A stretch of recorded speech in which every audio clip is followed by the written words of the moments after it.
Используя духовные практики, Иисус получил некое знание, которое изложил своим ученикам.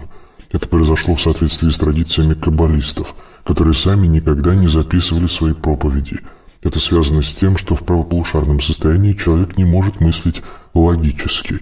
Любая попытка действовать осмысленно приводит к переходу в левополушарное состояние, а именно к прекращению информационного потока.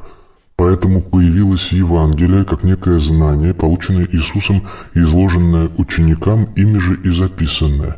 Потом из всех 12 свидетельств было выбрано 4, содержащих наибольшее количество совпадений, которые были признаны каноническими. Учение Христа стало известным миру в изложении 4 евангелистов – Матфея, Марка, Луки и Иоанна. Интересно, что катары отвергали Ветхий Завет, Библию, перевод Торы, и приняли Евангелие. Возможно, духовные практики катаров были построены на основе духовных практик, принятых в общине, возглавляемой Иисусом. На протяжении всей истории христианства предпринимались попытки вернуться к изначальным практикам общины Иисуса апостолов. Однако за основу брали внешнюю сторону учения, а не ее духовную, ментальную составляющую.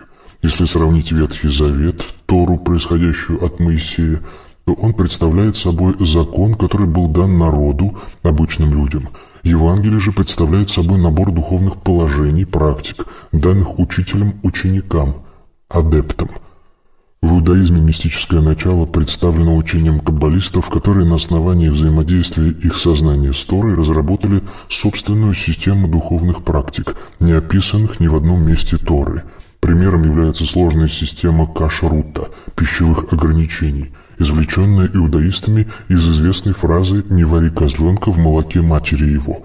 Духовные практики каббалистов были сформированы при взаимодействии еврейских мистиков, проживавших в общинах на территории других народов, с местными мистиками.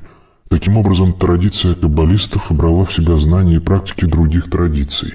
Надо сказать, что традиция каббалистов не имеет противоречий с иудаизмом. Взаимоотношения между религиозной, внешний закон, и магической традицией, внутренний закон, здесь вполне терпимые.